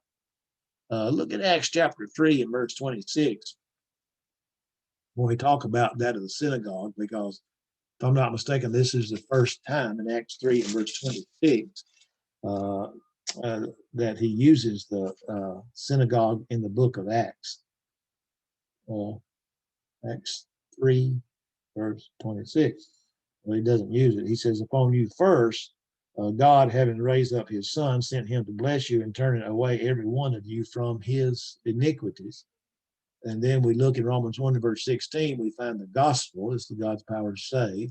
Then in chapter 2 of the book of Romans, that Paul, as he's talking to that of the Jewish people, he says to them in verses 8 and 9, but unto them that are contentious and do not obey the truth, but obey unrighteousness, indignation and wrath, tribulation and anguish upon every soul of man that doeth evil, of the Jew first and also of the Gentile. So this is what was supposed to happen. And so they were supposed to carry the gospel to that of the Jews first, and that's what they did. And so how better to do this than by going to the place where the Jews were being instructed in the law of the synagogue. And so the synagogue was, as we said, a place where they had learned to worship, and also they were being taught in reference to that of the Old Testament during the Old Testament times. We would find that that they continues to use it after Jesus came and died, and as they began to preach the gospel, we go to Jerusalem, Judea, and to the uttermost parts of the world. Then they would use the synagogue to preach and to teach that of the gospel. So the church of the New Testament was patterned in part after the worship of the synagogue. If we were to turn to Luke chapter 4 and verse 15. I'm going to put it this time, I'm going to put it up here so I can see it. In verse 15 and following, just notice he says, and he taught in their synagogues, being glorified of all. This is the American Standard. Let me jump over to the King Version. He called it their synagogues being glorified of all. And he came to Nazareth where he had been brought up. And as his custom was, he notice what he says now, as his custom was, he went into the synagogue on the Sabbath day and stood up to read. He stood up and he read the passages from that of the Old Testament. And there was delivered unto him the book of the prophet of Isaiah. And when he had opened the book, he found the place where it was written, the Spirit of the Lord is upon me, because he hath anointed me to preach the gospel to the poor. He hath sent me to heal the brokenhearted, to preach the deliverance to the captives, and recovering of the sight to the blind, to set liberty to them that are bruised, to preach the acceptable year of the Lord. And he closed the book. So there we can see that that's taking place. They also would pray and they would sing without the accompaniment of that of instrumental instruments. They did not have them. And so a good point would be to make a reference to about the instrument is that because in the Old Testament, they may have instruments out in the court area, but nothing in the holy place in the most holy place. So they did not have it in that of the synagogue. And also, when we have some archaeological findings, and if we were like basically dealing with the synagogue, and we had areas where we could show PowerPoint, and when we're doing streaming in our homes, and we can't show PowerPoint, but I would have showed you some digging of that of synagogues, and it just wasn't one building. I mean, it just wasn't one big room. It was a big room, and but they had other rooms, and the other rooms, when we were facing the problem with Bible classes, they were pointed out that these were where the people studied the Bible. They had Bible classes. In other words, remember we talked about the institutions, that they had their own institutions, and and it was in the synagogues where they would have those. And that's where they taught. Then you had the country of the Medo-Persians. We talked some about this a little bit earlier. Their chief contribution to the world, this world kingdom, for the promotion of God's cause was a commitment to the principle of law and order. Daniel in Daniel 6 and verse 8 says, the law of the Medes and the Persians alters not. So this principle helped to fix in the minds of men the value of unchanging system of law and justice, and treated every man the same. In addition, the Persians had a very efficient and orderly postal system we talked about. And we talked about the postal creed, and I'm not going to read that again. And third of all, we had Greece. The significant contribution to the third world, the kingdom, was that of the Greek language. Alexander the Great was the apostle of Hellenism. It was his aim to infuse the culture and the language of Greece and all the people that he conquered. By the time of Christ, the Greek language was almost universal. The New Testament was written in Greek. Also, Septuagint had been translated. Then we had Rome and their great contribution to the spread of Christianity. You really can't stop. You really have to stop and think about it, because it was their road system.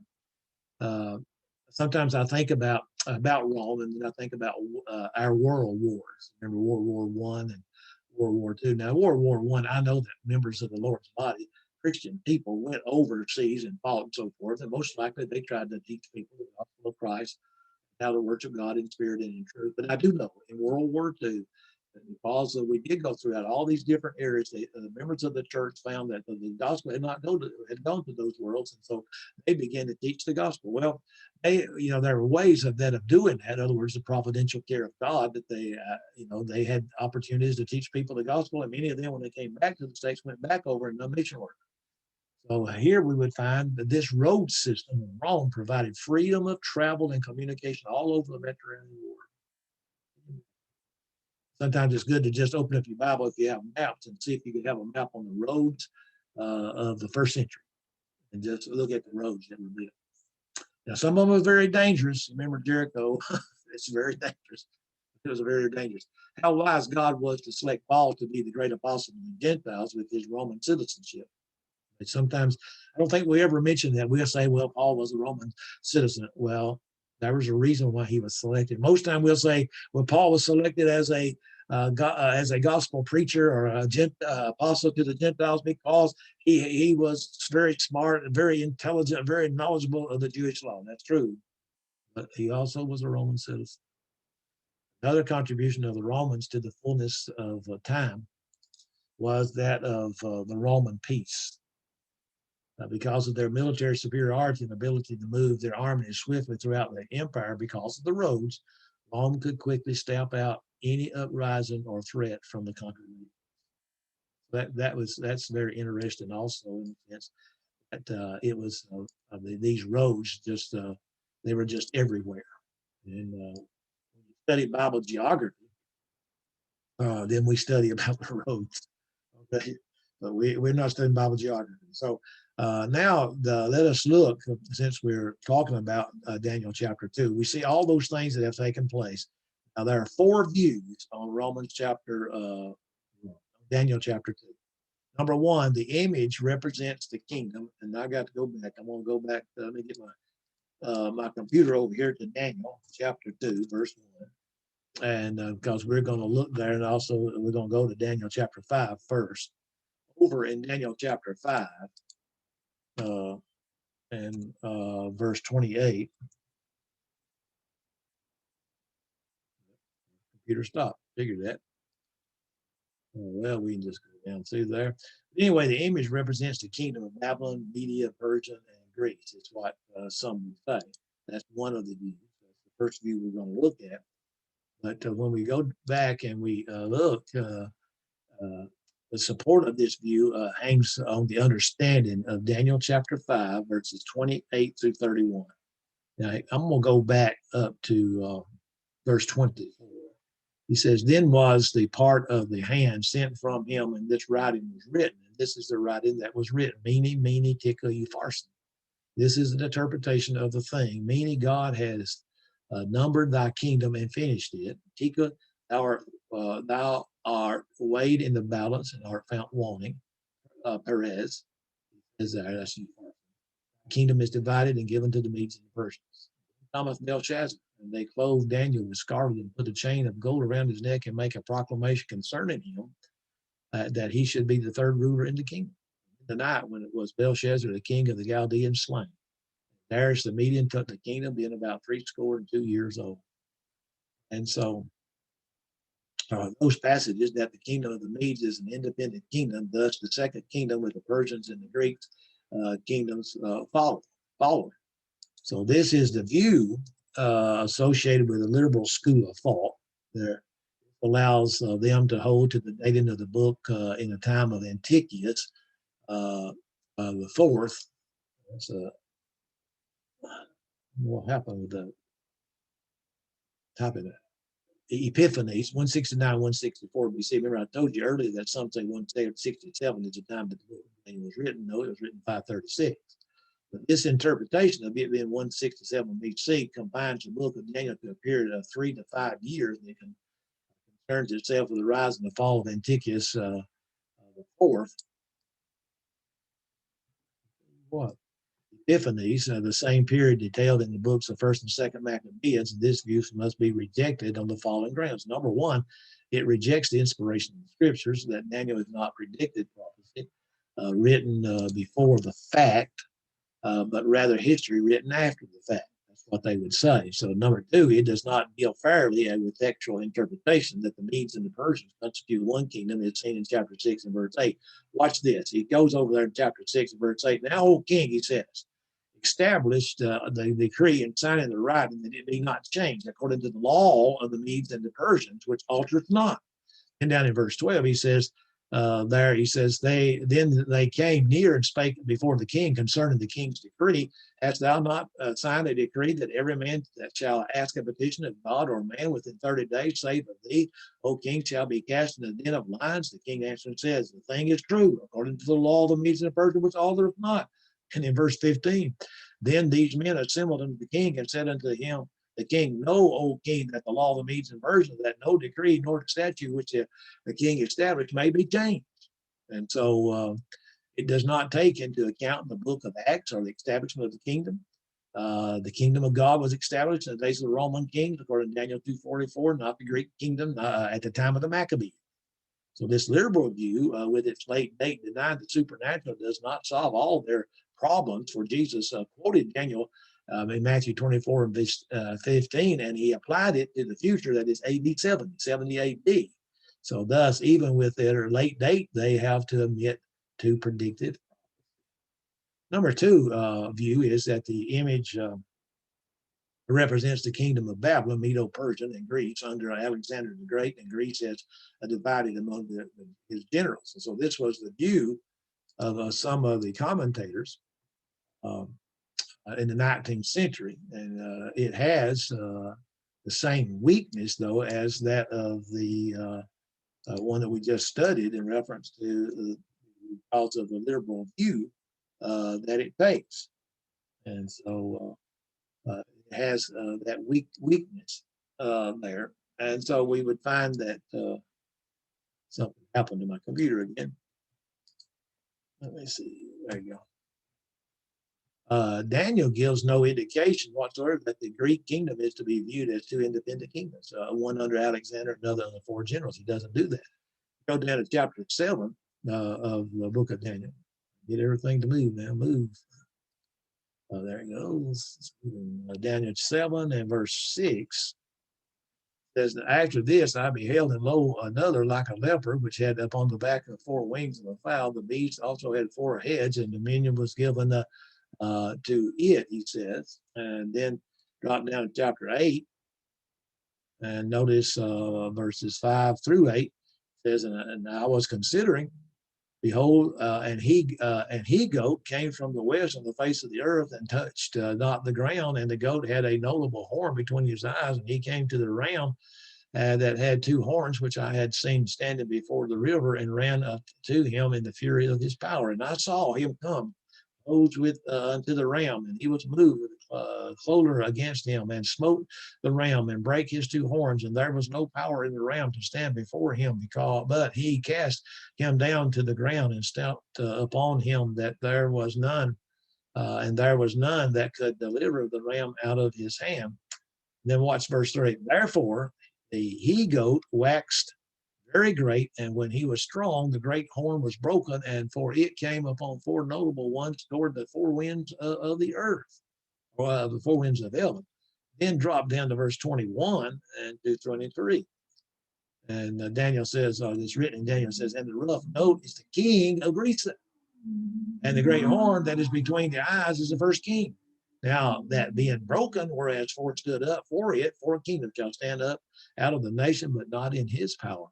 And in the verse 23, and in the latter time of their kingdom, when the transgressors are come to the full, king of fierce countenance and understanding dark sentences shall rise up. So Daniel sees both phases of the Greek kingdoms as one. The leopard in chapter 7, verse 6 is one animal with 4 heads. And in chapter 8, the he-goat is one animal with four horns. And so thus, they are simply describing one kingdom with different phases or extensions of their character. So this view must also be or rejected. And then third of all, you have, and trying to make sure I can get back to my passage. I go. The image represents the kingdom of Babylon, Medo-Persian, Greek, and Roman, which is a premillennial view. And so while they have a right kingdoms, they divide Rome into ancient historical Rome of the 1st century and the revived Roman Empire in the 21st century. So premillennialism is based on a literal interpretation of the Bible, since this view, many of the Old Testament prophecies are not being literally fulfilled, it must be future. So they identified the 10 toes of the image, chapter 2, with the 10 horns of the beast in chapter 7. And so they associate the toes and the horns with the European common market as being kingdoms of the modern restored Roman Empire. However, the nations of the common market are not kingdoms. Also, they're not kingdoms, and also the horns. Look, think about that. Of the horns of the beast are not kingdoms, but kings. That's what it says. And number 2, there is no Roman kingdom, political or economical, in the 21st century. In fact, Italy has little or no influence on world affairs. So number 3, if the toes of the beast are still around in the 21st century, the toes are 3 times as long as the original image. So Daniel's prophecy was given about 600 years before Christ, but the premillennial view, and the premillennialists now have it older than 26 centuries, and now not finished yet. So who can believe something like that? Many people do. Jesus came preaching the gospel, the good news of the kingdom, saying the time is fulfilled, repent and believe the gospel, Mark 1:14 through 15 in the first century. The premillennial said the time is fulfilled in the 21st century. So who are we going to believe? Then finally, number 4, the image represents the kingdoms of Babylon and Medo-Persia, Greece, and Rome in a scripture. He says there to me, thou, O king, art the head of Go, Babylonian kingdom, 610 to 539 BC. And so it is fitting that Nebuchadnezzar in Babylon should be the head of Go, for it was known as the city of Go, Isaiah 14:4. Since gold was used profusely to decorate and embellish the temples and the buildings of Babylon. So the concept of the world empire originated with the Babylonians. The policies which were formulated in Babylon continued to control succeeding emperors or empires, even as the head controls the body.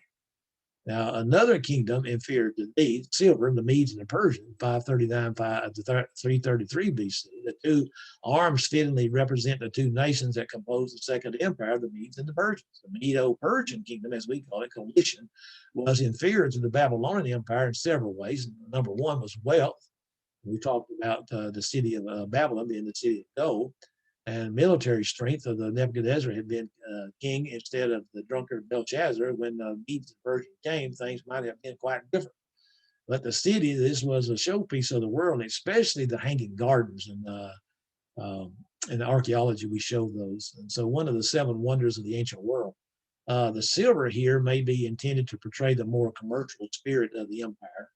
Third kingdom of Brights, the Grecian kingdom, 333 to 67 BC. Again, the symbolism is appropriate since bronze, Brights, was the primary metal in instruments of war in this age, and Alexander's army was noted for its military prowess. And so, second, that what being as a unit, the abdomen, divided itself into 2 separate parts, which were never reunited, and this may point to Syria and Egypt, the 2 great Hellenistic kingdoms which grew out of the empire of that of Alexander.